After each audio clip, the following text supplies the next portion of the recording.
hace ya muchos años yo era un crío, como dicen, que deambulaba por la Universidad de los Andes y había profesores ya muy respetados, aunque estaban en la universidad. Uno que había llegado aquí está a mi izquierda como joven profesor, joven pichón de profesor, recién egresado de la Sorbona en los finales de los años 60, y el otro que está aquí a mi derecha, Roberto Pineda, que era su alumno. Y la vida los cruzó y terminaron en unas carreras y aventuras académicas extraordinarias y paralelas, además, ¿no? Ya luego como colegas. Y tengo en mis manos tanto la última producción intelectual, tanto de John Landaburu como de Roberto Pineda, que pasaron con un inmenso reconocimiento como profesores de los Andes. John, que creó aquí un centro de estudio de nuestras lenguas aborígenes, que fue decisivo en nuestra historia contemporánea para continuar un proceso sobre el cual vamos a hablar hoy, que lleva muchos siglos, de esas complejas relaciones muy sinuosas, muy difíciles que hemos tenido nosotros con buena parte de nuestras culturas aborígenes. Y ese último trabajo de John hace ya muchos años no está en los Andes, por desgracia ese centro desapareció, eso fue en los años 90, ¿verdad, John? Sí, en el 2000 desapareció ese centro, una gran pérdida para ese proceso de profundización de nuestro conocimiento de las lenguas aborígenes y de que los mismos representantes de diversas culturas y pueblos, naciones originarias colombianas, pudieran estudiar sus propias lenguas y hacer avances considerables en ellas. Y Roberto Pineda, que fue profesor acá en antropología muchos años, respetadísimo, que también hizo una brillante carrera en el estudio de los pueblos amazónicos. Ya voy a presentar varios libros de él, pero la última producción de John que está acá, la tengo pues antes de que, ¿ya se fue para imprenta o todavía no, John? Todavía no, que es una obra extraordinaria, es el diccionario del pueblo Hacha Andoque del Amazonas, un pueblo con el que tanto John como Roberto se conocieron, John como joven profesor, Roberto como joven estudiante, y cuya relación con este pueblo ha marcado sus vidas de manera extraordinaria. Este es un diccionario, yo le comentaba el otro día a John, que me ha impactado muchísimo, y le comentaba varios de los términos que me han impactado por la capacidad de comprimir conceptos que tiene la lengua andoque. Y el último trabajo de Roberto, no sé si usted está trabajando mucho estos últimos años, ha producido ya varios libros, pero creo que este es el último, ¿verdad, Roberto? Este es un libro que se llama El amanecer del resguardo indígena Predio Putumayo, Amazonía colombiana. Esta es una historia extraordinaria que la gran mayoría de los colombianos no conocemos. Cuando se va a la Casa Arana, aquella que parece retratada en la vorágine, hacia 1928, es decir, mucho después de que se hicieran las denuncias famosas de todo el mundo. La gente cree que eso solo lo denunciaron en Londres, no, aquí hubo colombianos. Vicente Olarte Camacho, un bogotano, ¿cierto?, que escribió un libro hacia 1910, 1911, denunciando esas atrocidades. Un profesor Mantilla en Cartagena, que escribía en los diarios locales de Cartagena denunciando las atrocidades que estaban pasando en el Putumayo. Pero muchos después de esas denuncias, aquí y en Londres y en todo el mundo, una encíclica del Papa, el Papa Pío X, una encíclica extraordinaria, en la que advierte a todos los prelados de la América hispana que es inadmisible que una persona que se llame cristiano esté cometiendo tamaños crímenes contra los indígenas, y ordena a todos los prelados que apenas conozcan de personas que estén cometiendo eso, de inmediato los excomulguen, ¿cierto? Los pongan por fuera del contexto social tan poderoso que controlaba la Iglesia Católica en aquel entonces. Entonces, los Arana dominaron un terreno de cerca de 6 millones de hectáreas. y ese predio luego fue indemnizado a los Arana y a quienes les compraron los derechos hasta los años 60. Dólares del año 28 fueron $200.000, una cifra muy grande que tuvimos que pagarle a los Arana para que ese predio terminara en manos colombianas, porque es una cosa que hemos olvidado y es que Colombia no ejercía la soberanía allí, no la ejerció durante décadas. De milagro hoy en día nosotros tenemos un pedazo grande de la Amazonía. El Amazonas es el departamento más grande de Colombia, tiene el 10% de todo nuestro territorio. Entonces Roberto aquí reconstruye la historia de ese predio que hoy es el resguardo indígena más grande de Colombia, 5.6 millones de hectáreas y probablemente uno de los resguardos indígenas más grandes de todo el hemisferio occidental, quizá con excepción de Canadá. Yo tengo esas sospechas, estoy investigando ese tema, Roberto, y espero que volvamos a conversar sobre este tema. Entonces este es un libro extraordinario, porque señala la atormentada historia de los indígenas después de que los caucheros se fueron, porque quedaron solos y tuvieron que reconstruir sus vidas en soledad. Allí no hubo JEP, allí no hubo reparación y justicia, ¿cierto? Allí no hubo nada de eso. Solo hasta los años 90 un grupo de antropólogos y de indígenas se unen y el presidente Barco reconoce que es un deber entregarle este predio a los pueblos indígenas del Amazonas. Y hoy ellos son sus propietarios, un poco más de 20.000 indígenas son propietarios de esta inmensa tierra. Entonces, hecha esta presentación, porque como le digo, me honra estar hoy conversando con usted, John, con usted, Roberto, y yo creo que podríamos conversar de dos cosas esta noche. La primera es esa visión que Rivera tiene del mundo de la Orinoquía y del Amazonas, que cualquiera de nosotros hoy sabiondos 100 años después podemos decir, ¿cierto?, que incompleta, no reflejó por completo a los indígenas, en fin, etcétera, etcétera. Pero de todas maneras, la novela de Rivera preserva la memoria del Holocausto cauchero, como se llama el libro que Roberto publicó hace 24 años y que en la Biblioteca Vorágine hemos vuelto a publicar. Esta es una biblioteca de distribución gratuita. Por aquí está uno de mis compañeros de esta aventura, ya en la última fila, Juan Camilo Rodríguez, que es el director de Ediciones Uniandes, un grupo de, ¿cierto? Éramos un poco delirantes, nos imaginábamos publicando todo esto. Usted recordará, Roberto, cuando le toqué la puerta, y para que esto fuera gratuito, ¿cierto?, para que fuera todas las bibliotecas públicas de Colombia y no hubiera biblioteca pública de Colombia donde la gente no se enterase de que aquí hubo un holocausto a comienzos del siglo XX. Bien, entonces, de un lado, les propongo una conversación en la que podamos conocer su criterio sobre esa cambiante relación que aún no está conformada y comprensión de nuestros pueblos originarios, de nuestros pueblos indígenas, y también la interpretación en la que tienen cada vez más peso y más poder los propios pueblos indígenas. La que ofrece la Vorágine, pero también la que ofrecen dos obras de la literatura, también extraordinarias. Una de ellas, que es una historia maravillosa que usted encuentra en Cartagena, gracias a una tía de su esposa, ¿cierto?, Victoria Fadul, que se encuentra con este novelista, que es un novelista extraordinario, Quiñones, Pastuso.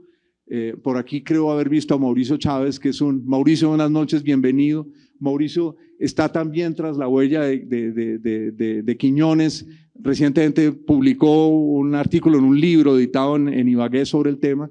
Esa es una novela, ¿no?, de este escritor que publica su libro el mismo año de Rivera en París, 24, en francés, y que cuando le entregan a John descubre, pero este señor sabe uno de los dialectos y perfectos huitotos. Es un señor que no solamente habla francés, escribe francés perfecto, sí, habla huitoto. Sí, entonces es una novela desde adentro, ¿cierto? La de Rivera desde afuera tiene su mérito, la de él es una novela escrita desde adentro, antes de que el horror de la cauchería arrase con todo en el Amazonas. Y la segunda parte de la conversación, sugiero que conversemos sobre la visión de los antropólogos, inicialmente fundamentalmente europeos, algunos formados, Preuss, que viene de Alemania, Wiffen, que llega desde Inglaterra, y que es también alemán. Entonces no sé quién quiere abrir plaza de los dos, que abra plaza yo. No, yo creo que estas dos novelas son... Hay tres, habíamos pensado en tres, pero no vamos a tener tiempo.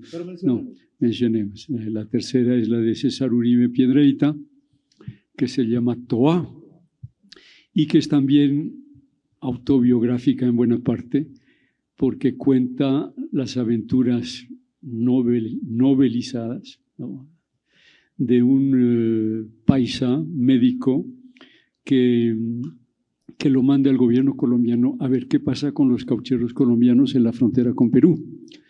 En ese momento, en la frontera con Perú, Julio César Arana, que ya es dueño de un imperio enorme, está matando y haciendo desaparecer y comprando los bienes de los caucheros colombianos. Entonces este hombre lo mandan al Putumayo y al Caquetá, y a través de su novela relata un poco la situación, más que todo desde el punto de vista de un paisa que llega a la selva, y entonces pues no es la perspectiva indígena. Yo lo que pensaba el otro día hablando con Juan Carlos era usar estas novelas como una especie de indicativo de la relación, lo ha dicho, entre los grupos indígenas y la sociedad mayor, ¿no? Porque La vorágine, en ese sentido, es un documento absolutamente apasionante. ¿Qué es La vorágine? La vorágine, ¿qué describe? ¿Qué es la novela? El esquema de la novela, bueno, lo conocen, pero básicamente es de un muchacho bogotano de buena fortuna y de buena familia, como dicen, que decide irse para el llano, decide romper con la sociedad bogotana, se roba prácticamente a una hija también de buena familia y parten los dos y van a ir hacia el oriente. Entonces llegan a Villavicencio y cogen hacia Casanare. En ese momento Casanare tiene como un perfume de mundo infernal, de mundo salvaje, etcétera, y van para Casanare. Y bueno, la novela básicamente consiste en que la novia de este señor, que se llama Arturo Cova, la novia de este señor se le va con otra persona y él va detrás de ellos. Al ir detrás de ellos, recorre Casanare, Bichada, Guainía, Guaviare, todos estos mundos que en esa época son hoy desconocidos, antes más todavía. Entonces, en esas peregrinaciones se va a encontrar primero con el mundo llanero, que describe de manera extraordinaria toda la cultura llanera, el folclore llanero, la ganadería, el hablado mismo transmite la manera como habla la gente de allá, etc. Y después se van por el Bichada, viven una cantidad de episodios que no vale la pena en este momento, sino hay que leer la novela, y se meten a la selva propiamente, donde se encuentran con el fenómeno de la cauchería. La cauchería realmente la conocen porque desde Casanare han visto huellas de esta cauchería. Bueno, hay una serie de episodios extraordinarios de una fuerza, de una truculencia enorme. Esa es la novela. Lo que es interesante para uno, cuya vida ha sido muy distinta, porque realmente muy tempranamente me dediqué a las culturas indígenas, es que en toda la novela ningún indígena habla. Hablan llaneros, hablan traficantes, hablan caucheros, por supuesto, hablan turcos, hablan franceses, etcétera, que aparecen en ese mestizos, blancos, etcétera. Se encuentra con indígenas, pasa tiempo con ellos, pero prácticamente no existen como individuos. Es una especie de parte del decorado, ¿no? Por ejemplo, describe, y de manera muy interesante, tomas de yagé o tomas de yopo, que es el alucinógeno preferido de los guajivos, de los llanos, ¿no? Pero está totalmente exterior a esto y lo describe. Había recogido algunos extractos para que vean un poquito en concreto lo que da José Eustacio Rivera. Página 95, están hablando una llanera con Arturo Cova, con el héroe, y hablan de los indios. Dice esta llanera mulata, dice, los montes para los indios, agregó la vieja. Están en un hato llanero, en una fundación de ganadería. A los pelaos son los indios, porque van desnudos. A los pelaos también les gusta la sabana, que lo diga el daño que hacen. ¿En qué no se ve para enlazar un toro? Necesita hallarse bien remontado y que el potro empuje, y ellos los cogen de a pie, a carrera limpia, y los desjarretan uno tras otro que da gusto, hasta 40 reses por día y se tragan una. Los indios matan a 40 reses al día, se comen una, se tragan una, y lo demás para los samuros, para los chulos y los caricaris, los gavilanes. Y con los cristianos también son atrevidos. Al difunto Jasme le salieron del matorral, casi debajo del caballo, y lo cogieron de estampía y lo envainaron, y no valió gritarles. Aposta, andábamos desarmados, ellos eran como 20 y echaban flechas para todas partes. La vieja, apretándose el pañuelo que llevaba en las sienes, terció en esta forma. Era que el jaspe los perseguía con los vaqueros y con el perraje.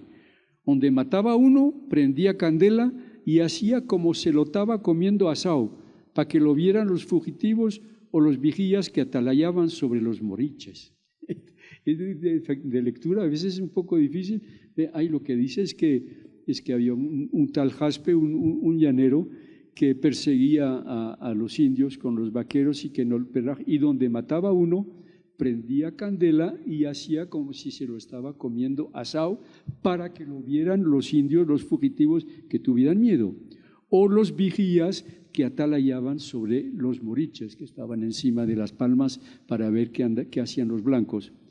Mamá, dice el hijo, fue que los indios le mataron a él la familia, y como por aquí no hay autoridad, tiene uno que desenrearse solo. Es una conocida, ¿no? Ya ven lo que pasó en el Atico, macetearon a todos los racionales y todavía humean los tizones. Los racionales son los blancos en el llano, ¿no? Blanco, hay que apandillarnos para echarles una buscada. No, cazarlos como a fieras, eso es inhumano, dice el héroe de la novela. Llegan a un bohío indígena, dice el autor, José Eustacio Rivera. Los aborígenes del bohío eran mansos, astutos, pusilánimes y se parecían como las frutas de un mismo árbol. Llegaron desnudos con sus dádivas de cambures, plátanos y mañoco, acondicionadas en cestas de palmarito y las descargaron sobre el barbecho en lugar visible. 2 de los indios que manejaron la canoa traían pescados cocidos al humo. Cuidadosos de que los perros no gruñeran, fuimos al encuentro del arisco grupo y después de una libre plática en gerundios y monosílabos castellanos, resolvieron los visitantes ocupar un extremo de la vivienda, el inmediato a los montes y a la barranca. Más tarde, cuando principió a resonar la lluvia, acurrucáronse junto al fogón como gorilas modificadas, mientras los hombres enmudecían en los chinchorros con el letargo de las desidias. Lo que uno ve, hay muchas más citas, habría que coger más, pero digamos, luego hay unas citas de Tomás del Yajé, como les dije, donde Arturo Cova queda totalmente exterior. No solamente no entiende, sino que tiene el discurso, como acabamos de oír, el discurso de que esto es la brutalidad misma, que eso es peor que el estado de naturaleza y que realmente esta gente no tiene más destino que vivir en el monte para los indios, ¿no? Eso, este hombre que tiene por lo demás una sensibilidad extraordinaria. Y a veces, aunque el personaje es muy complejo, a veces no diría bondad, pero sí conmiseración y atención, digamos, a los pobres. En algún momento dice, mi idiosincrasia es defender a los pobres y abandonados, algo así dicen las caucherías, porque sí se va a interesar en la suerte de los caucheros, de los que trabajan el caucho, y se va a enfrentar a los dueños de barracones, al punto que termina matando a algunos. Bueno, esto era digamos, para en 1926, parece lejos, pero yo me acuerdo que en 1969 aquí hubo un escándalo grande porque los llaneros habían convocado a un banquete a unos indígenas guajivos de la zona por la zona de Planas, donde también hubo después unos escándalos. Los llaneros habían convocado a los indios y mientras los indios estaban comiendo en unas mesas, se les acercaron y mataron a todos los que estaban comiendo. Los fusilaron o los mataron, etc. Un pelao, pero no en el sentido que dijimos antes, sino un niño, ¿no?, se escapó y pudo ir a contar la cosa. La inspección de policía se movió por primera vez y arrestó a los llaneros. Los llaneros fueron llevados a Villavicencio, juzgados y absueltos bajo la excusa de que no sabían que era malo matar a los indios. Así en el tribunal.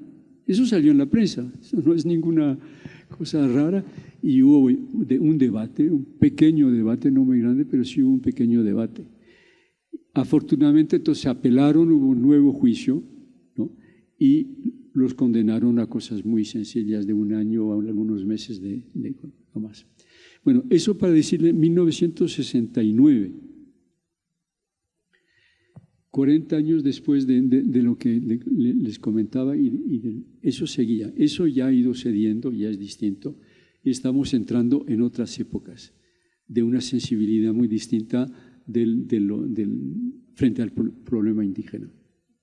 Como ustedes ven, en un periodo muy corto de tiempo hubo esas 3 grandes obras sobre la cauchería, obras literarias.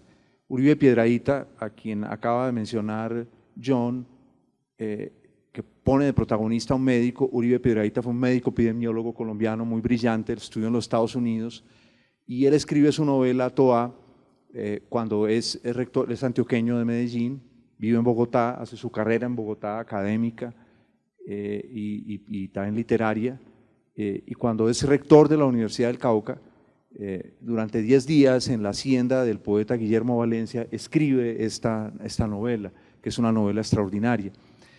Y la otra novela de la que también ya mencionamos, que es la novela de Quiñones, es esa que se escribe en París. Quiñones tiene una vida de aventurero de la que por desgracia no conocemos la gran mayoría de los detalles. Esa es otra forma de relacionarse con el mundo indígena, Roberto.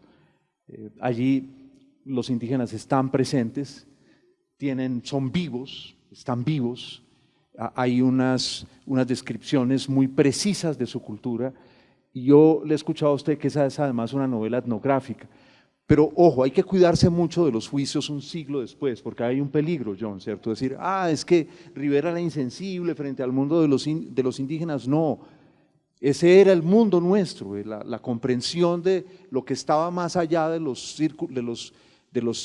ciudades o en el altiplano o en los valles de Colombia. La comprensión de ese otro mundo era muy estrecha, muy pequeña.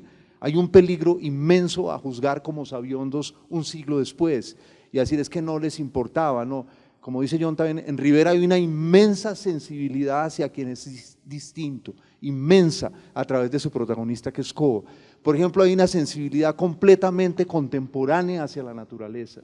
Yo les contaba el otro día a ustedes que cuando yo leí de niño La vorágine, las cosas que me impactó es que los árboles hablaran, ¿cierto? Me pareció eso que les contaba a ustedes, que recordé el cuadro de Guernica, que alguna vez lo encontré en un libro de arte de mi madre, y yo oía un caballo gritar, y yo decía, ¿cómo es posible que un caballo grite?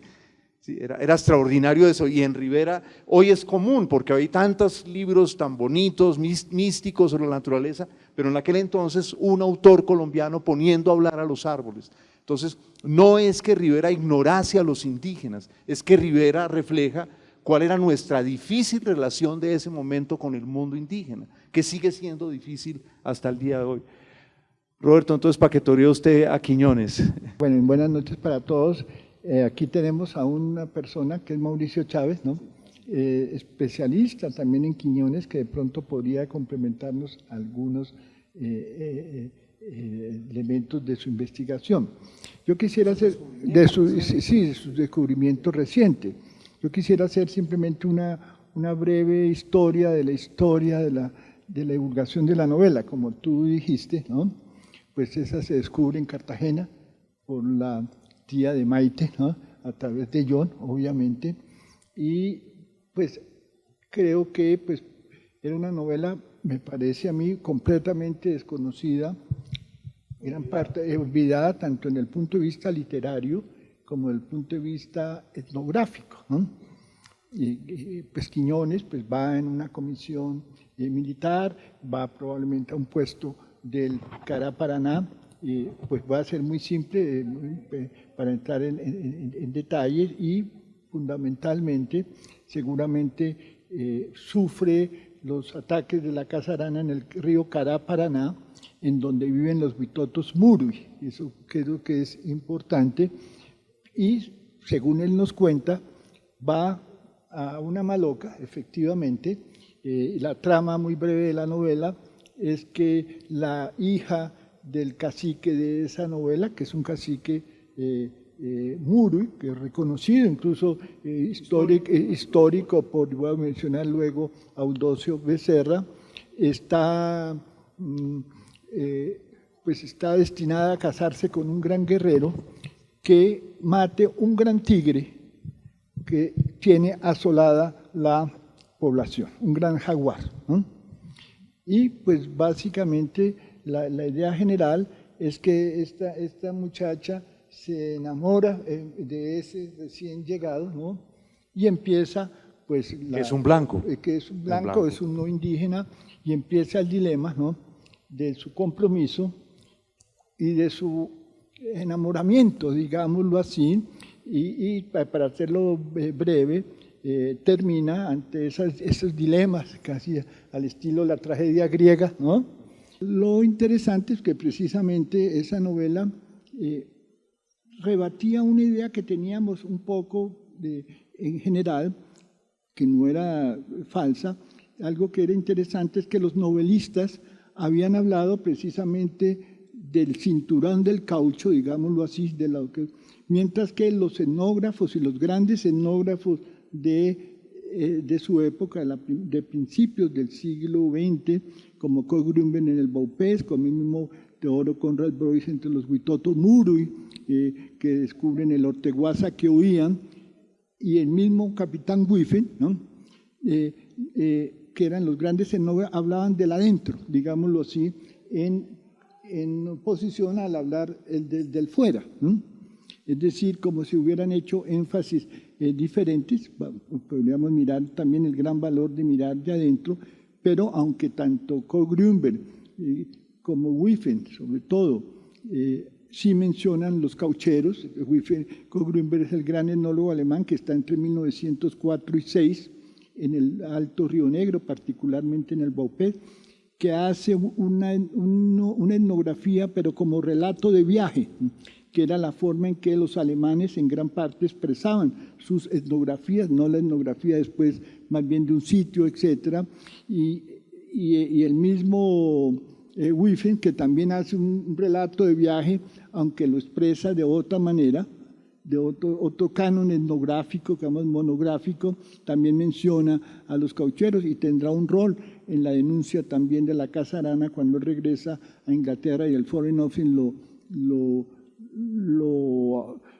conmina a que declare. Ha estado casi un año y él declara en cierta forma en contra de la Casa Arana y le preguntan, ¿usted por qué casi no habló de eso? Y él dice, porque yo siempre estuve acompañado por un funcionario de la Casa Arana que se llamaba Norman, que es un célebre de los capataz más tenebrosos. De los sandoques, ¿no?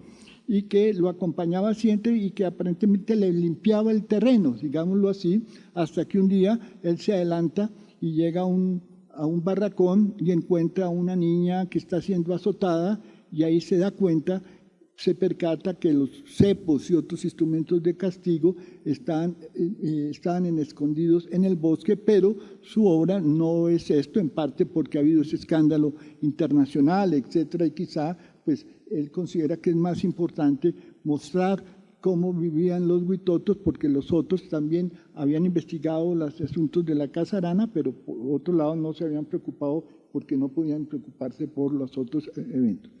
Entonces, Quiñones pues nos muestra que si no la excepción no era absolutamente porque él hace una etnografía novelada desde adentro, y creo que algo interesante, esa novela la publicará un editor, Ricardo, ¿no?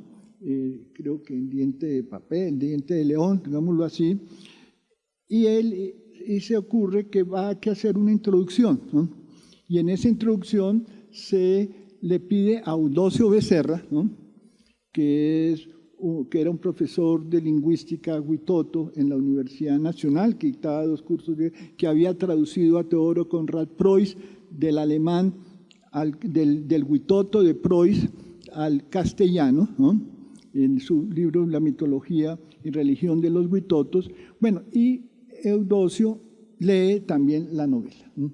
Lee la novela y encuentra que efectivamente la situación y los personajes e incluso algunos eventos etnográficos que no habían sido dilucidados por nada eran reales, es decir, que era una novela histórica, digámoslo así, como lo afirmaba John, y él le interesa leer precisamente los vocablos de Quiñones, ¿no? Porque es una novela también con una lexicografía en huitoto, pues relativa, la encuentra también unas palabras que comprendían perfectamente. Él era también huitoto muri, donde era esa novela, y hay algo que es particularmente interesante, y es que cómo interpretar la novela en donde el tigre, el jaguar devorador, es como la peste, digámoslo así, allá. Y esto entonces lleva a una eventual hermenéutica, digámoslo así, de qué simboliza el tigre, ¿no? La novela de Quiñones. En la novela de Quiñones. Y esto recuerda unos relatos que tienen los huitotos, sobre todo, en donde hay unos conflictos con los tigres, y los tigres son una especie de metáfora de una guerra, ¿no? Bueno, también es la epidemia, ¿no? Pero también puede ser una guerra, un conflicto, casi una guerra que puede ser infinita, ¿eh? Y guardando ya proporciones, nos evocaba a nosotros un relato del abuelo Rafael Núñez, de un huitoto de Araraquara que trabajó con una gran antropóloga blanca, a quien por alguna oportunidad le pudimos hacer una entrevista precisamente sobre la guerra con los tigres, y voy a hacerla muy brevemente para pasar ese relato contado por Rafaelito Núñez en su mambiadero, ¿no? En otra cosa muy interesante, dejar sentar una mujer en el mambiadero para contarle las historias, era básicamente una gran guerra, que decían que que había acontecido antes, entre 2 grupos huitotos que se había desencadenado simplemente porque ellos practican la exogamia, ¿no? Entonces, la esposa que venía de otro grupo había ido a recoger la chagra, y al ir a recoger la chagra había regresado cansado, el marido le estaba esperando y ella como que le hace un gesto de que lo rechaza y con la uña lo hiere muy levemente. Y es una especie de derramamiento de sangre. Y ahí empieza el drama, porque básicamente ahí queda la incubación, porque había derramado la sangre en una relación de exogamia. Entonces empiezan a incubar la idea de cómo nos vamos a vengar, ¿no? Mi grupo del otro grupo, y en otra ocasión, ya para terminar, casi para terminar, vienen de recoger las mujeres las chagras y hay un tigre que las ataca y que se devora precisamente a esta mujer que ha rasguñado al marido. Entonces viene ya la venganza del grupo de la mujer contra el hombre por acción del tigre. Bueno, y hay una sucesión de eventos en donde los que han comido a la mujer, digamos, el tigre que ha comido a la mujer, resulta ellos, para evitar que los ataquen otros tigres, se encierran en una maloca, y la venganza mayor es que ellos van, los del grupo del marido, buscan un tigre, ¿no? Se transforman en tigre, pero un tigre que es a la n potencia, porque cada una de sus rosetas del tigre, ¿no? Sin de las manchas del tigre es a la vez otro tigre, ¿no? Y ese tigre a la vez entonces tiene otras manchas que a la vez es otro tigre, y así logran acabar con los otros en unos tigres que son posibles de dominar, y finalmente entonces pues eso culmina con una especie de pacto, pero el relato continúa, bueno, pero probablemente vendrá otra venganza posteriormente. Entonces, en síntesis, esa metáfora del tigre que fue escogida por Quiñones, como el actor, pues va a simbolizar probablemente también a la casarana. Es decir, entonces ahí tenemos a un autor que probablemente no solamente vivió, sino que entendió quizá algunas de estas metáforas y a partir de ellas arma su novela. Entonces, recapitulemos para tender el puente hacia los antropólogos, porque tenemos aquí una cantidad extraordinaria de información. En el mismo año, en dos novelas, en 1924, separadas por una inmensa distancia, jamás se conocieron los dos novelistas, nunca se leyeron mutuamente.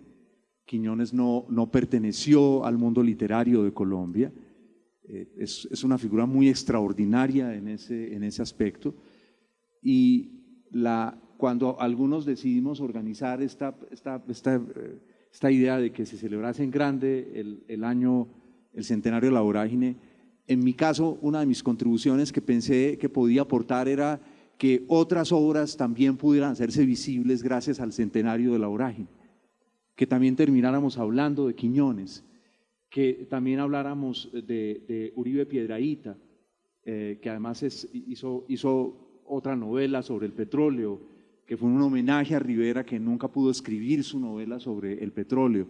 No olvidemos nunca que Rivera murió muy joven, 40 años, todavía tenía muchísimo por delante. Entonces, estas dos novelas, como bien han dicho tanto John como Roberto, miran desde distintos lados y hoy, 100 años después, resultan poderosamente complementarias, ¿cierto? Rivera observa el mundo indígena desde fuera. Quiñones, porque no olvidemos de dónde viene Quiñones, es pastense, es pastuso, ¿sí? Y Pasto es una comunicación con el Putumayo, que se había establecido desde mucho antes. Ya existía un comercio intensísimo de pastusos que iban a comerciar. Los primeros grandes y feroces caucheros que están representados en la vorágine, el padre e hijo, la rañaga, son pastusos, Son tan potentes en su momento que Arana, que era un hombre muy sagaz, eso no se le puede negar, un comerciante fregadísimo, vendía sombreros, ve este potencial inmenso del caucho, mira esta inmensidad y se da cuenta que hay un tipo que es muy hábil, que ha puesto ya a trabajar, está esclavizando a los indígenas, y ese dice, tiene la fórmula, y se alía con él. Por la casa Arana inicialmente fue Larrañaga, Arana y compañía. Entonces, Pasto fue un centro muy importante de colonización, de encuentro del mundo andino, y además históricamente en el mundo del Putumayo se encuentran estos pedazos de cóndor, ¿cierto? En las garras de cóndor, en los instrumentos de los chamanes. Entonces, eso es la novela de Quiñones, es desde dentro y con un aditamento extraordinario, y es Quiñones, y ya voy a leer algo de Anastasia Kandre, una indígena de la Amazonía. Quiñones habla una lengua de la zona, el huitoto en su variedad muruy, como acaba de señalar Roberto. Entonces, la novela es extraordinaria también. Y la de Rivera, que lo comentábamos el otro día con usted, John, Rivera, Piedrahíta hace un listado de palabras que a usted se lo presenta Raigel Dolmatov, ¿sí? De palabras del huitoto. Es decir, también en Piedrahíta hay un avance, es decir, Rivera abre también una puerta de interés hacia ese mundo, de curiosidad, de respeto distante, pero respeto. Y luego está lo que Roberto señalaba, las miradas de los antropólogos, dos etnógrafos realmente, como se le llamaba en aquel entonces, y de un joven viajero inglés que es Whiffen. Roberto el año pasado, junto con un ex profesor de acá, Cárdenas, tradujeron la obra de Whiffen, que llevaba un siglo publicada en inglés, no había sido publicada al castellano. La obra de Preuss, el otro antropólogo mencionado.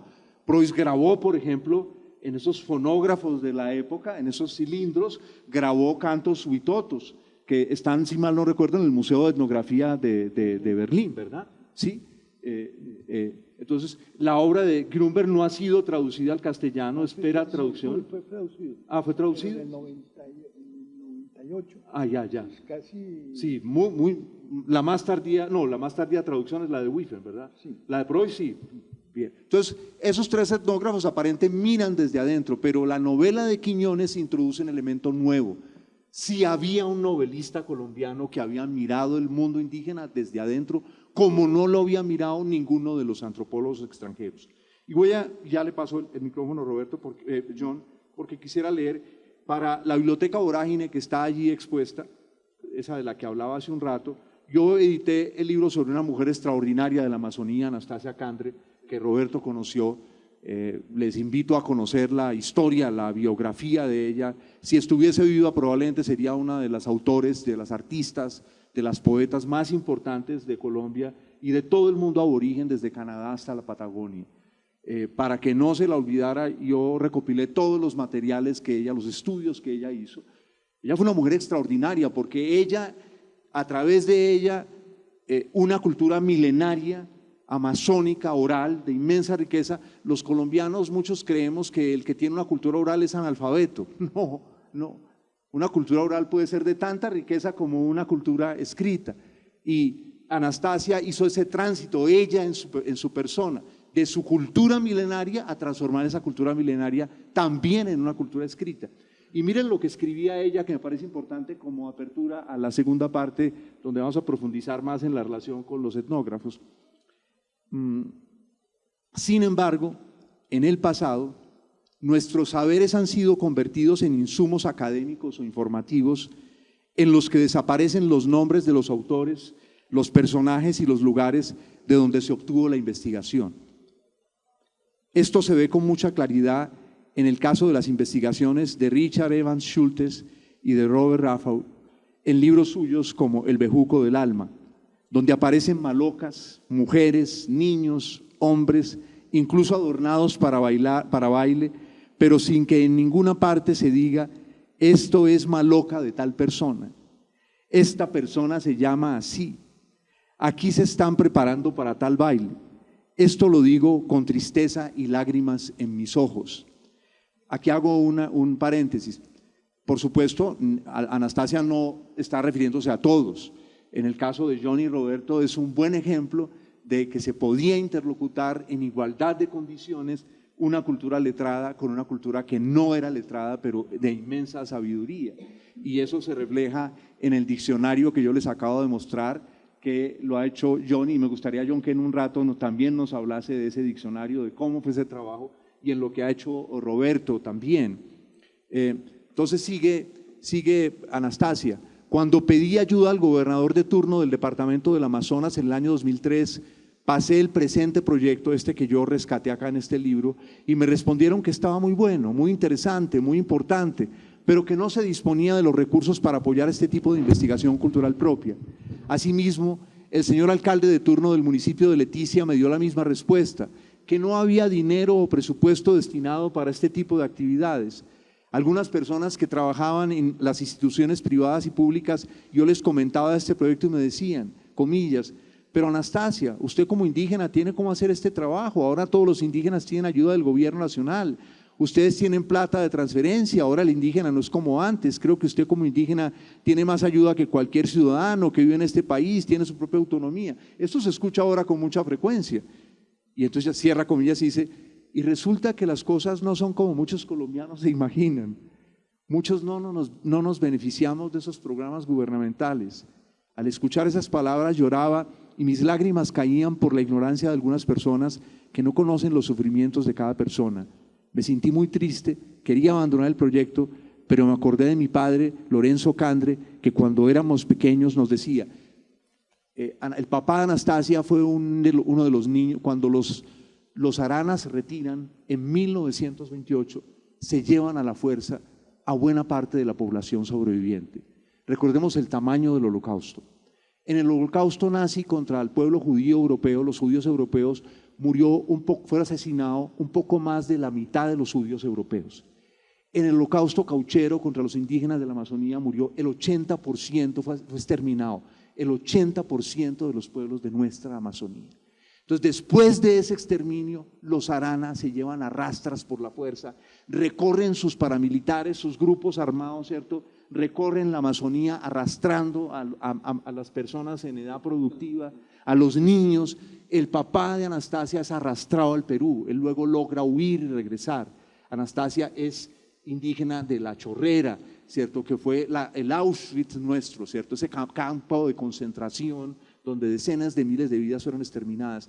Entonces lo que el papá le decía era esto, comillas, si va a hacer una cosa, no lo haga a medias, hay que comenzar y hay que terminarlo muy bien. Toda cosa que comienza tiene un final y si no quiere hacer nada es mejor no empezarlo. Asimismo, si uno quiere ayudar a otra persona, que lo ayude de una manera muy especial, no hipócritamente. Son las palabras de mi papá y así lo hice, lo terminé. Anastasia Candre hizo toda la carrera como asistente de lingüística en la Universidad Nacional de Leticia. Nunca pudo pasar el examen de admisión porque el examen estaba diseñado para una cultura escrita, no para una cultura oral sabia.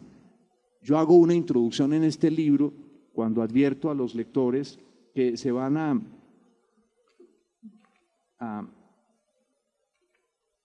enfrentar a un texto.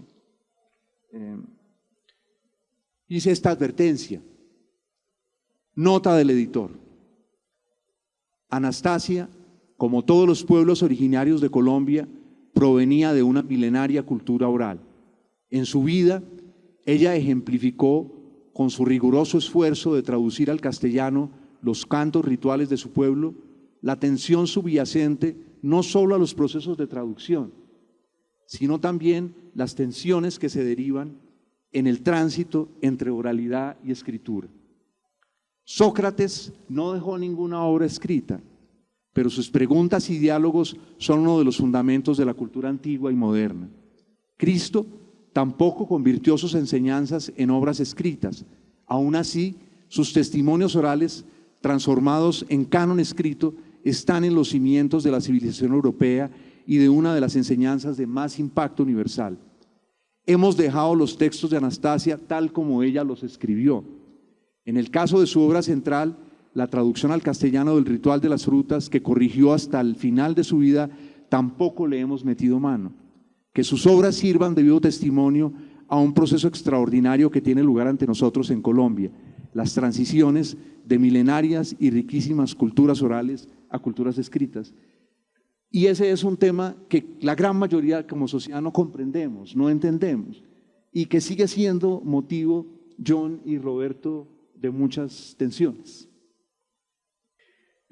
Primero, volviendo sobre la novela de Quiñones, es interesante darse cuenta que la mitad de la novela es la descripción de la vida de este pueblo huitoto, de cómo lo identificó Eudoxio, el profesor Eudoxio Huitoto, o uno mismo que conoce un poco la región y se ha dado cuenta que las palabras Huitoto son efectivamente las verdaderas. Entonces, una persona que vivió en ese ambiente y lo puede restituir. Luego el tema, bueno, con reserva de lo que acaba de decir Roberto sobre el tigre, que me ha puesto a pensar una cosa muy interesante sobre la cual puedo volver después, ¿no? Pero independientemente de la cuestión de la intriga amorosa entre este muchacho blanco que se llama Willy, que llega a la selva y que está perdido, lo recogen esta gente, lo salvan, y especialmente esta muchacha que se va a enamorar de él y él se va a enamorar de ella, pero como esta unión no es posible porque la niña ya está comprometida con precisamente unos jóvenes huitotos que habían matado al tigre, entonces la unión es imposible, y como los famosos amantes de Teruel, se matan los dos, se mata y Romeo y Julieta sí, también de alguna manera. Bueno, entonces, lo interesante ahí ¿cuál es? La relación de Quiñones al indio es muy profunda porque ha vivido allá, conoce a la gente. Entonces, el resto es una especie de envoltorio, incluso salpicado de muchos elementos de literatura europea, porque uno lee Quiñones y encuentra especialmente la literatura francesa, encuentra Chateaubriand, encuentra Jean-Jacques Rousseau, encuentran Bernardin de Saint-Pierre, encuentra, todos estos autores que fantasean un salvaje en la cultura europea. No olvidemos que hay una fantasía del salvaje, del buen salvaje, ¿no?, que lo pone en moda Jean-Jacques Rousseau. Y eso es muy importante. El hombre es bueno naturalmente y el salvaje es natural y por lo tanto es bueno, ¿no? Entonces, toda esta gente vive en ese paradigma con unas producciones, incluso el mismo Arthur Rimbaud, ¿no? Es decir, la poesía extraordinaria de gente que sale de su mundo y entonces, ¿cómo es el mundo afuera? ¿El mundo afuera qué es? Etcétera. Entonces está la visión de Rivera, que es el mundo afuera es muy peligroso, la selva es muy peligrosa. El indio es un ser taimado, no de fiar. Hay un personaje extraordinario en la novela que se llama Pipa, ¿no?, que es una especie de medio indio, medio blanco, ¿no?, traidor, embaucador, pero en el momento es decisivo para salvar al equipo de Decova, etc. Todo esto es una sutileza muy, muy, muy interesante. Entonces, Rivera, vemos la mirada que hay que rectificar, pero Quiñones la rectificó. ¿Por qué? No porque la ideología hubiera cambiado, sino porque a él tuvo un suceso personal en su vida que lo llevó a huir al monte después de un ataque del ejército peruano y a perderse y a ser recogido por gente que lo salvó y de la cual se enamoró y que describe en un ambiente absolutamente idílico, un poquito como Cristóbal Colón cuando llega la primera vez a las Antillas, que dice, esta tierra es el paraíso, la gente es hermosa, la fruta es deliciosa, el clima es maravilloso, etcétera, ¿no? Y se va, lleva unos cuantos, ya empiezan atropellos y cuando vuelve en el segundo viaje ya su lenguaje es totalmente distinto. Esta gente son horribles, son carniceros, han comido a a la gente que yo había dejado acá, etcétera, ¿no? De un año, de 2 años aparece esta cosa, esta valoración permanente, ¿no?, de la sociedad occidental. Está hablando de Colón, pero está hablando también de Rivera, ¿no? Frente a este enigma que representa el indígena, ¿no? Porque hay muy poca gente que se atreve a dar el paso y a entrar, a conocer, a entender. Quiñones, posiblemente si no hubiera habido el accidente de la Pedrera, no le hubiera tocado eso y no hubiera entrado por dentro. Porque los mismos antropólogos también tienen una mirada exterior. También tienen una mirada exterior porque si uno no convive suficientemente y aprende a hablar las palabras, es muy difícil. Y uno ve lo que le repugna desde afuera. Es decir, las descripciones que les leí de Rivera, de estos indios con greñas, con pelos sucios, etcétera, y comiendo cualquier cosa, etcétera. Vuelve a caer en esta cosa. Tenemos, porque somos una sociedad postcolonial. Y eso es la realidad. Entonces, esta parte, digamos, yo sé que no es muy popular decir eso, pero esta parte de la población colombiana, ¿no?, que ha sido durante siglos, después de haberse esclavizada, etcétera, etcétera, ¿no?, mirada con mucho miedo, porque la represión crea el miedo dentro del que hace la represión también.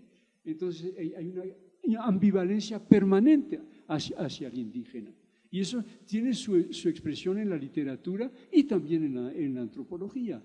Esto es muy interesante, seguir en almas especialmente sensibles como pueden ser los novelistas, el entendimiento de esto. ¿Qué está pasando ahora? Con eso voy a cerrar.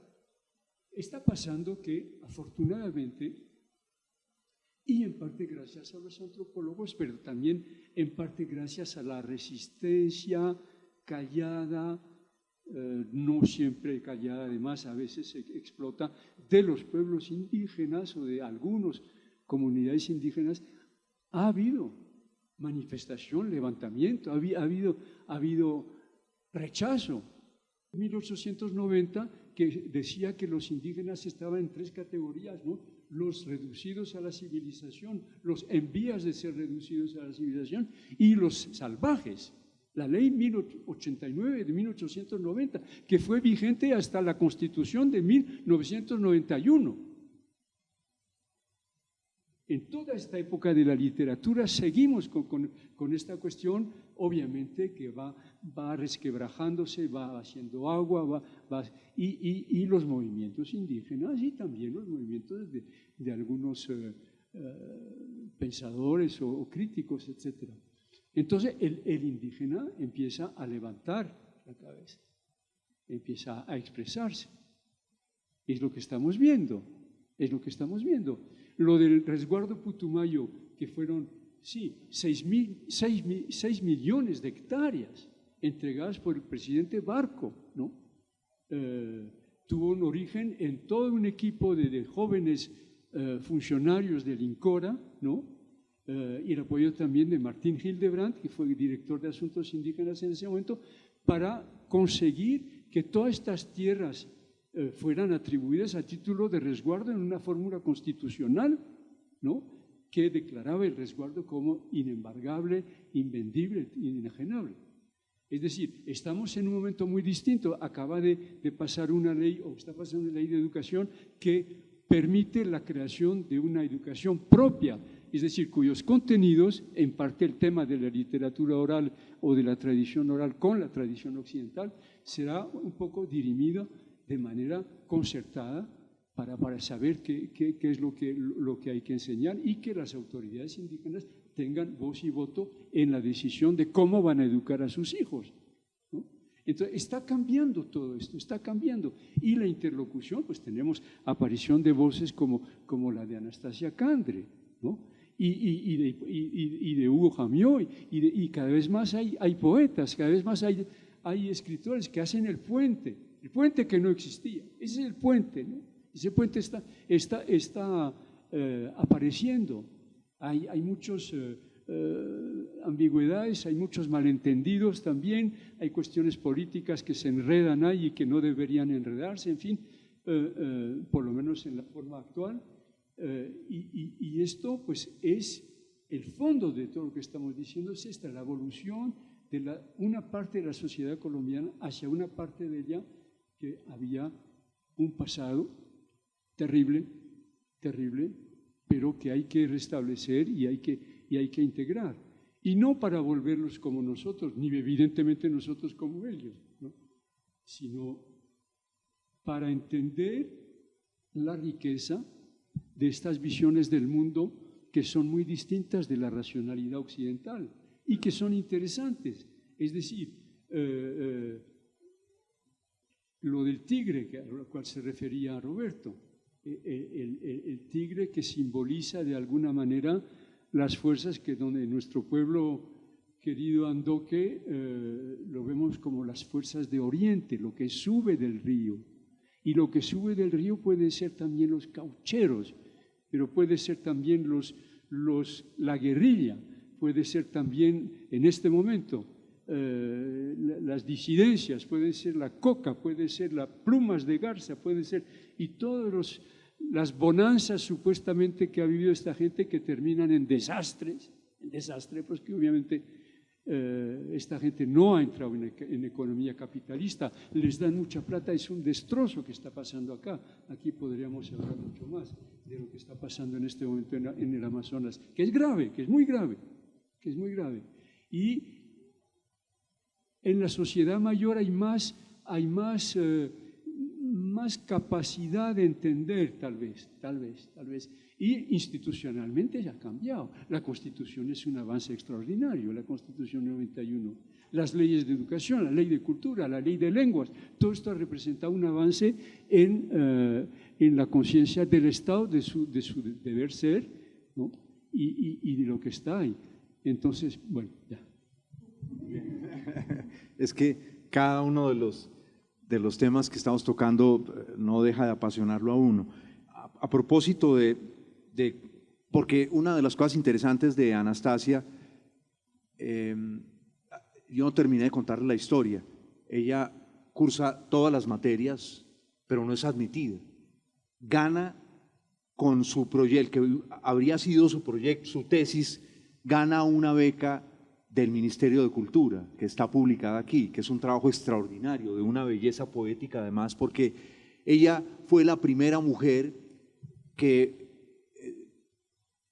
luchó para que, en la medida en que ya no había ningún hombre que quisiese cantar, porque la rama huitota a la que pertenecían hasta era muy pequeña, muy pequeña, los Ocaina, los huitoto Ocaina. Entonces los hombres ya no estaban ocupados, habían salido a trabajar, ninguno quería asumir ese rol de aprender todos los cantos que se han transmitido, ¿cierto?, de generación en generación. Y ella quiere aprenderlos y busca al gran sabedor que todavía está vivo. Él inicialmente se niega, al final acepta, y eso es muy bello, una parte de eso está grabado, esos momentos en que el viejo sabedor le va enseñando a Anastasia los cantos. Entonces ella no quiere que los cantos se pierdan, porque una vez una persona que la conoció en la Amazonía, Rubén Darío Flores, le dice: Anastasia, tú eres una poeta. Y ella va y le pregunta a un profesor en Leticia, a Juan Álvaro Echeverry, le dice: ¿qué es eso de poeta? Es que el profesor, el señor Rubén Flores me ha dicho que yo soy una poeta. Y cuando ella lo entiende, ella decide mejorar su castellano para escribir poesía y se vuelve una poeta traducida a varios idiomas, al inglés, al italiano. Aquí al final está parte de la poesía de Anastasia. Pero ella además está presente en un libro que se hizo aquí en los Andes y en la Nacional, cuando se cumplieron los 100 años del informe Casement, que editaron entre otros Roberto y Claudia Steiner, el profesor acá, y ella escribió, y yo recogí ese escrito de ella en este libro. Ella escribe cómo veía ella el holocausto amazónico a partir ya no de las historias occidentales, sino de lo que recordaba de su papá y de sus abuelos. Entonces eso es lo que acaba de decir John, es muy importante, ¿sí? Cada vez hay más voces que reclaman su derecho a que las escuchemos. Uno de los libros de esta biblioteca, y lo pueden observar ustedes allá en esa vitrina, es un libro donde los jóvenes de la gente del centro, que son los huitotos, recogieron hace unos años de los abuelos y bisabuelos que todavía están vivos, los últimos que conservaban recuerdos de cómo había sido el holocausto cauchero. Hasta entonces, los recuerdos eran fundamentalmente de testimonios de blancos letrados, algunos que se pusieron del lado de los indígenas, como el periodista de Saldaña Roca, peruano, que con mucha valentía, un peruano con mucha valentía, en una ciudad que era completamente dominada por los Arana, donde los Arana controlaban todo en Iquitos, publica en su periódico unas denuncias inmensas sobre lo que estaba ocurriendo en el Amazonas. O el juez peruano Valcárcel, al que nombra la Corte Suprema en Lima, y llega y ve el horror que está ocurriendo allí, y cuando siente que los tribunales no van a actuar porque están comprados, decide poner en un escrito, porque dice, esto no lo van a juzgar, entonces yo no quiero que esto se olvide. Entonces hoy disponemos también del otro lado. Entonces,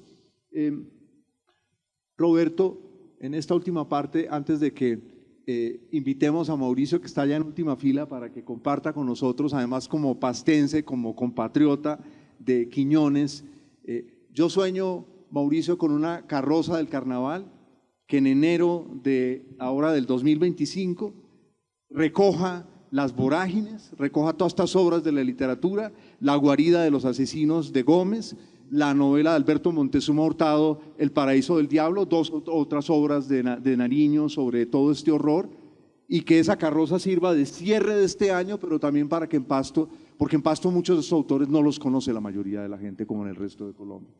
Pero Roberto, entonces, etnógrafos y novelistas. Yo quisiera, bueno, voy a ser breve, pero para reiterar un aspecto que dijo John del jaguar, de un aspecto sobre el simbolismo del jaguar, que como todo simbolismo pues es complejo, ambivalente, multisemántico, lo que queramos, pero John creo que recogió esa historia de Gigneco, que era el capitán de los Sandoques, que lidera la reconstrucción junto con el apoyo de otros jóvenes y también mujeres y algunos ancianos, pero que su padre era el gran capitán de los Sandoques en el periodo de la Casa Arana, por lo menos en la década del 20 al 30, y que vivía precisamente con un cauchero peruano, Miguel Sumaeta, que también sería interesante proseguir su historia para mirar también los matices y de los actores en un momento determinado. Pero se cuenta en un relato que de Doña Coy, cuando logran huir, porque saben que se los van a llevar, pero huyen hacia la banda norte del Caquetá, al río que se llama Metá, ¿no? No el Metá. Él, eventualmente, algunos dicen que fue antes, otros después, empiezan también las dificultades de la historia oral, ¿no? Pero concuerdan mucho de que hizo una canción casi de despedida, en un baile que se llama el baile de Caguana, que es en el cual una pareja de hombres y mujeres sale a cantar ofreciendo totumadas de caguana, que es una bebida hecha de la yuca brava, y que muchas veces se dirige a unas personas en particular en un ritual bastante interesante, pero en ese contexto. Entonces se dice que él cantó por última vez, juego con mi totuma, ¿no? El tigre de la mercancía me quiere comer, ¿no? Y aquí estoy, y aquí estoy, aquí estoy. Y lo canta un poco porque el canto y la palabra es muy importante, y en términos incluso también como especie premonitorio, pero aquí estoy, pero era la designación jaguar de la mercancía, es como dice John, incluso una imagen anterior, incluso se supone que en el siglo XIX, cuando subían incluso brasileños por el río Caquetá a intercambiar hachas, etcétera, por huérfanos indígenas, ellos, por lo menos los sandoquis y otros grupos, los pusieron jaguar de la mercancía, boa de la mercancía, etcétera, etcétera. Entonces, eso creo que es pues son todas metáforas precisamente que vienen del Oriente. Es decir, ya pues yo nos podría ilustrar toda esa cosmología andoque, en donde el Oriente es muy importante. Ahora, para ratificar la cosa, quisiera simplemente hacer dos comentarios. El trabajo y tú lo sabes mejor que yo, de Anastasia también encontró muchas dificultades, ¿no? Incluso internamente, porque ella era mujer. Ella empezó a recopilar, como tú lo dices, los cantos de su papá, porque aparentemente sus hermanos no estaban interesados. Y otros, no sé si los hermanos, empezaron otros hombres, y no es para entrar yo en el discurso antimasculino, sino empezaron a decir, pero es que ella como mujer no tiene derecho a registrar y a divulgar esos cantos, porque esos, y ella decía, y ella se defendía, pero fueron los que me contó mi papá, y mi papá quería yo que aprendiera, ¿eh? Y ahí empiezan toda una serie de fricciones que muestran precisamente el gran valor de Anastasia, hasta lo que tú dices, un hombre anciano del hogar de adultos, digamos, que está en Leticia, donde hay muchos abuelos que saben mucho, que están ahí un poco recluidos, ¿no? Decide, según entiendo, contarle a Anastasia por las razones que tú dices, y eso genera también unas tensiones que no sabemos muy bien cómo se desencadenaron. Pero eso hace una mujer que se enfrenta no solamente al mundo, sino incluso a sus mismos paisanos, que algunos piensan que ella no tiene la legitimidad de transmitir eso. Bueno, entonces brevemente, para volver a tu pregunta, sería muy interesante, y no tenemos suficiente tiempo, de comparar estas miradas, como dice yo, con otros más o menos de la misma época. Particularmente yo quisiera resaltar el de Kurt Grünberg. Kurt Grünberg es un alemán, hijo de guardabosques, que es un punto interesante, que está formado en el marco de la influencia del gran etnólogo alemán Bastian, que ha fundado el Museo de Etnografía de Berlín, que está a la vez con una gran conexión con Alexander von Humboldt, y que viene precisamente en el contexto de unas investigaciones anteriores que etnólogos alemanes empiezan a hacer en el Amazonas, incluso algunos anteriores a él. Ahora, lo que creo que es muy interesante es cómo es la ideología de estos etnólogos alemanes.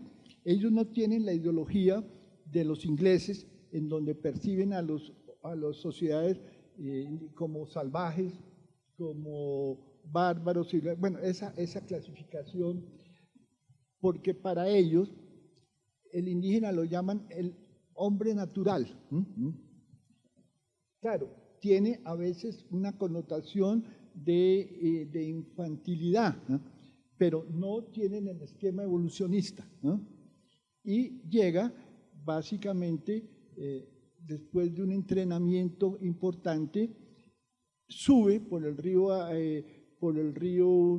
Vaupés, lleno de raudales, tiene como 30 raudales, y en uno de esos raudales los indígenas, cuando tienen que parar para esperar para pasar las cosas a otro raudal, le dicen préstenos unos lápices, porque están todos medio ahí, y empiezan a dibujarles, y a partir de ahí él va, de esa experiencia, va a captar y va a escribir posteriormente el primer libro sobre el origen del arte de la selva, que en alemán puede ser los fundamentos del arte de la piel, o los comienzos el comienzo del arte de la selva, porque por lo menos en su libro todo le parece bonito, ¿no? Tiene una experiencia estética, y aunque no habla mucho de la selva, ¿no? Es curioso, él no habla de la selva, quizá porque es un hijo de guardabosques, hasta cierto punto pues aunque las selvas allá de Alemania son diferentes acá, no son selvas, pero en ese momento un poco grandes bosques, ¿no? grandes bosques, porque los alemanes, tú sabes, tienen desde un principio una perspectiva heredada un poco de Humboldt, ¿no?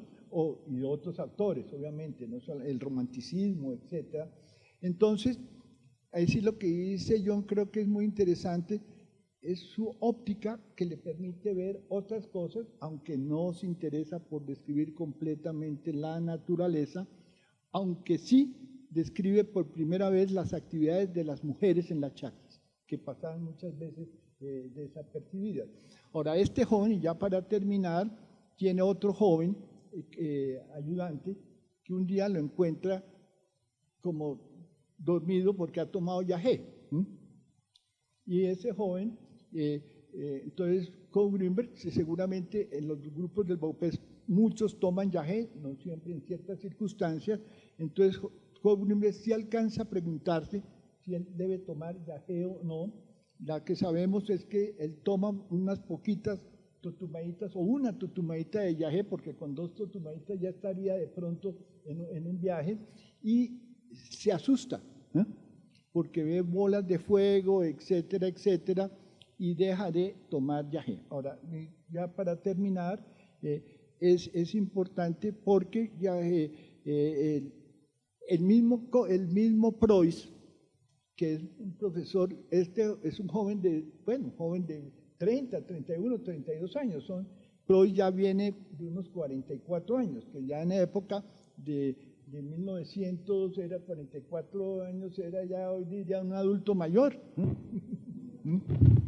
pero viene a hacer trabajo de campo y las últimas lecturas que se ha hecho sobre su misma etnografía, él va donde los coreguaje y describe el ritual del yagé.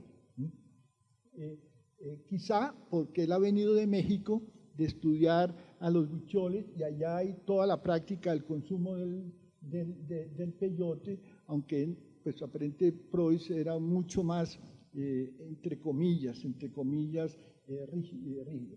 Bueno, finalmente esto a qué nos lleva.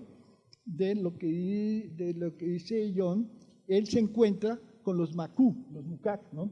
Los cazadores recolectores, y así como los Kohl Grünberg, así como los de Sanol y los tucanos, entonces les parecían bonitos, las mujeres, los cestos, todo que en realidad tienen una estética, todos estos canastos, en fin, un poco lo alcanzamos a ver en algunas de las anotaciones de Steve Hugh Jones, ¿no?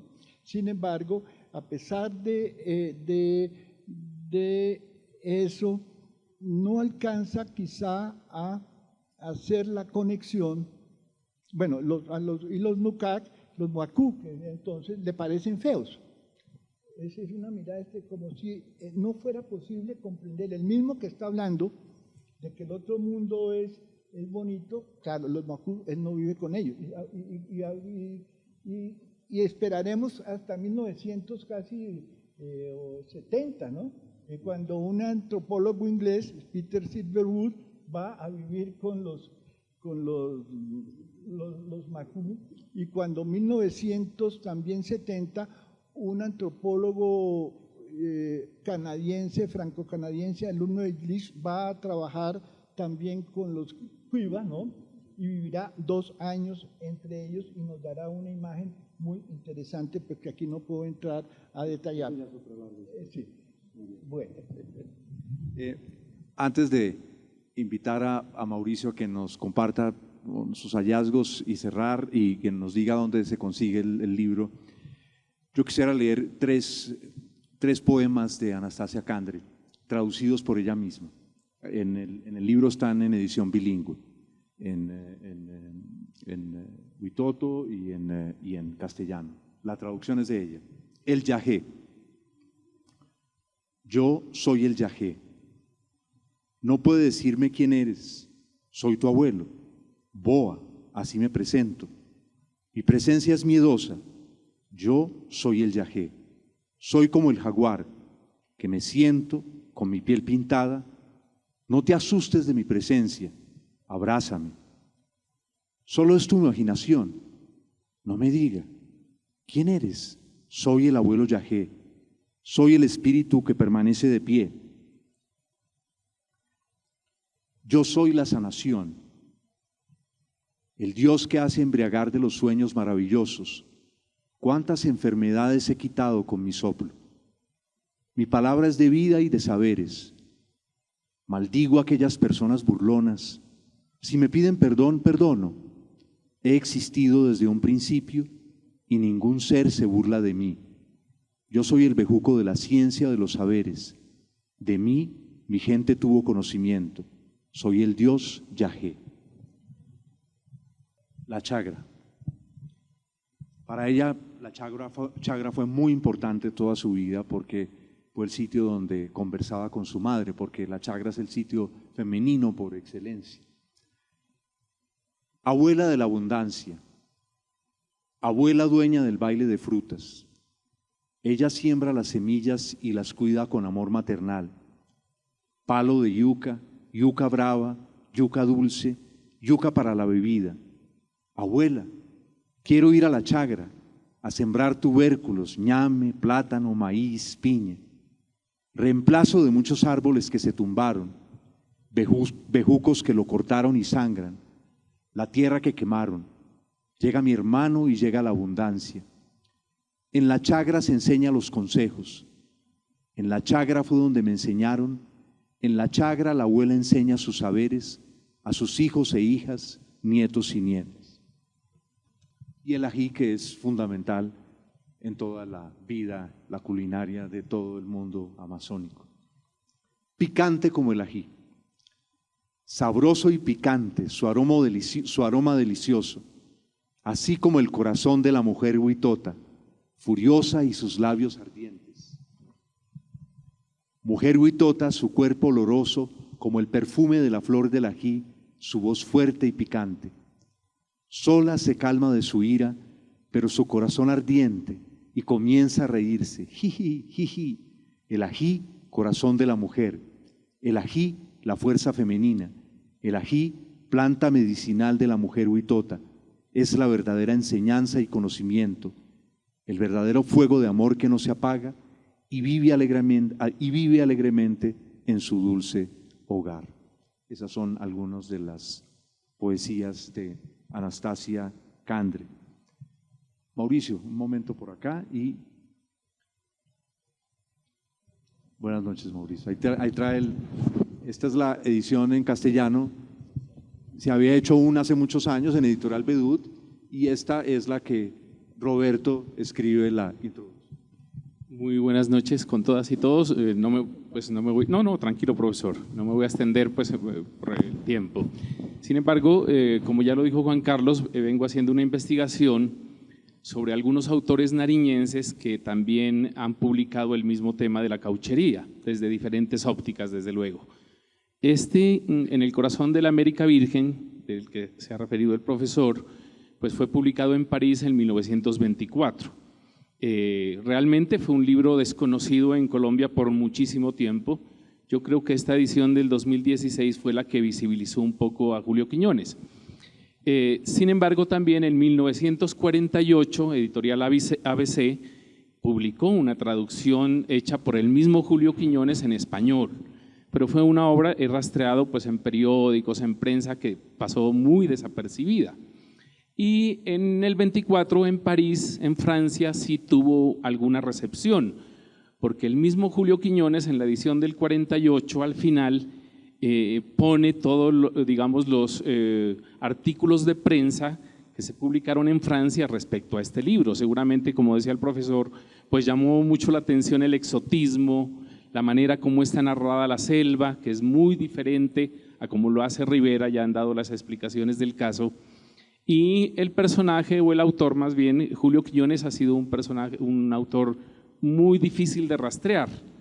En Nariño, muy desconocido, solo hay una referencia en un libro publicado en el 53, pero nada más. Por el apellido, quienes somos nariñenses, sabemos que Quiñones es un apellido que está radicado en el Pacífico nariñense, especialmente en Barbacoas. Los Quiñones son afros, pero también hay Quiñones blancos o mestizos. Y muchos pensaban que Julio Quiñones era o barbacoano o tumaqueño. En la investigación que he hecho, que vengo haciendo, pues encontré que sus padres eran pastusos, comerciantes, que vivieron un tiempo en Tulcán, en el Ecuador, donde tuvieron unos hijos que fallecieron muy niños. Y Julio Quiñones, los pocos datos que él da, porque después él se va a Francia, primero a Inglaterra en 1911, sale del Putumayo y se va vía Brasil a Europa, llega a Inglaterra en 1911, llega un día anterior a la coronación del rey Jorge V, él, en un libro habla de cómo fue esa coronación, fue pues testigo presencial, y publica el libro en el 24 en francés. De ahí es muy difícil rastrearlo. Lo que yo encontré es que en 1941 Julio Quiñones se casa, llega a Cartagena y se casa con una cartagenera. En 1941. Es una mujer de un apellido que es jamaiquino, estoy rastreando también esos datos. Y no lo tengo en mi cabeza, pero lo tengo en el escrito, después se lo paso. Y en el 41 llega a Cartagena y empieza a dictar clases en el Colegio San Pedro Claver, donde publica un libro que se llama Vida Sentimental de Federico Chopin, que está aquí en la Luis Ángel Arango. Es un libro muy curioso, además, pocos libros han tratado esa vida de Chopin, por lo menos en Colombia, y él lo hace acá. Y en 1950, en Bogotá, publica un libro que se llama La Noche de San Patricio.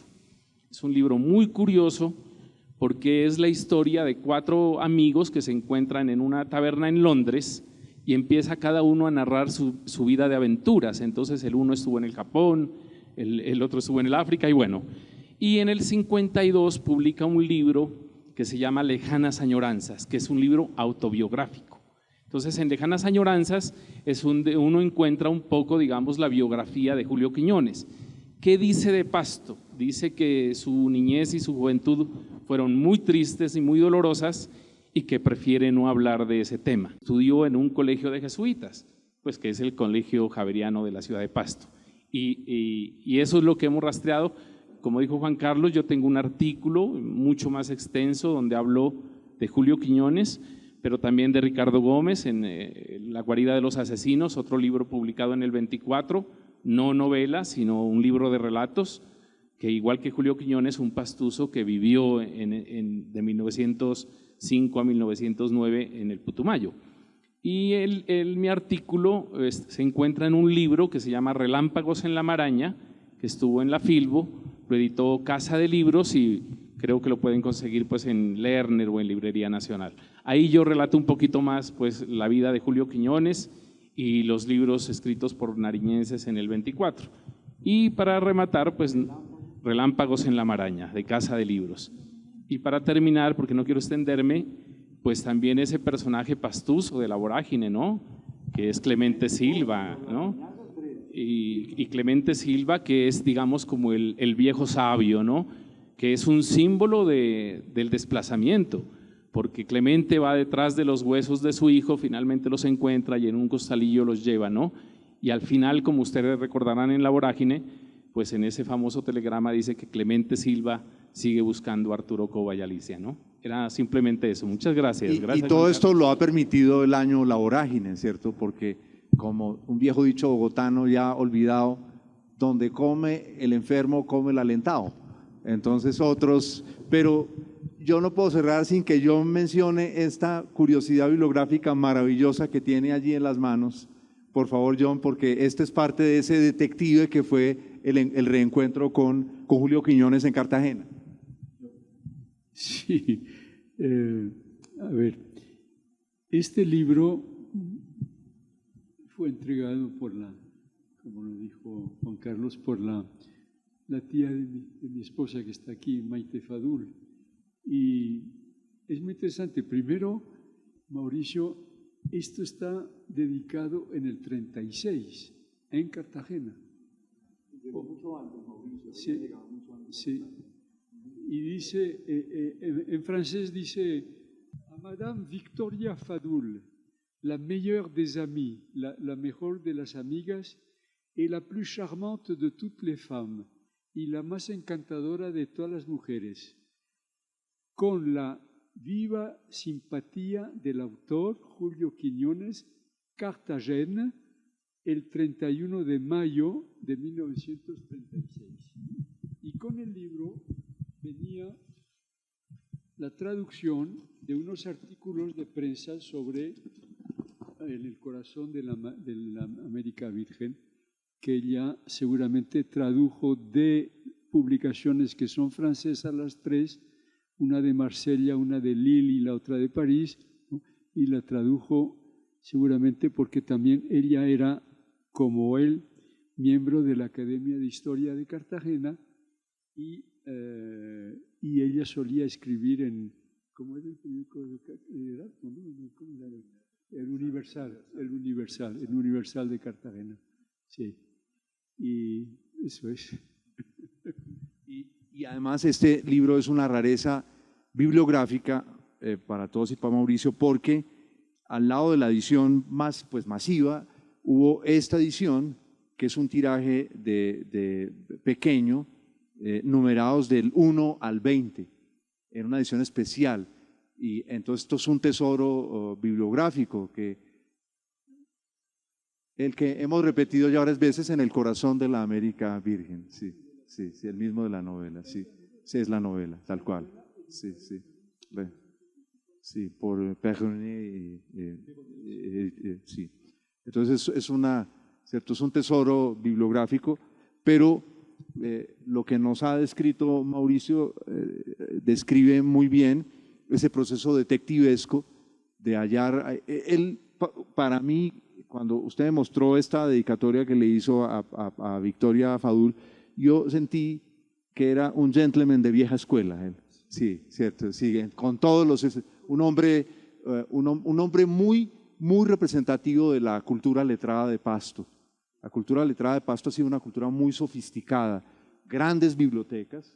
De hecho, una de las bibliotecas más grandes de Colombia, probablemente 40.000 volúmenes, la biblioteca de Colacho, voy a mencionar otra biblioteca. La biblioteca de Colacho Gómez, de Nicolás Gómez, una estupenda biblioteca que ahora está en los Andes, es una biblioteca de 22.000 ejemplares, con incunables, toda la cosa. La biblioteca de Rodríguez en Pasto, pues la familia dice que 50.000 ejemplares. Yo creo que es una exageración porque nunca hubo una clasificación rigurosa. Entonces, pero es una ciudad de bibliotecas, es una ciudad que tuvo uno de los helenistas colombianos más importantes, Leopoldo López Álvarez, en fin, etcétera, etcétera. Claro, Sergio Elías Ortiz, el gran estudioso también, uno de las lenguas indígenas, también Sergio Elías Ortiz. Entonces, Quiñones es hijo de esa cultura, por supuesto, en la que las órdenes religiosas desempeñaron un papel que podría también a veces convertirse en agobiante, podría también ser muy inspirador porque ofrecía una conexión con todo el humanismo occidental. En fin, ha sido un placer, John y Roberto, esta conversación con ustedes esta noche. No alcanzamos a hablar del diccionario, pero ahí queda el diccionario, mucho de qué hablar. Gracias a ustedes.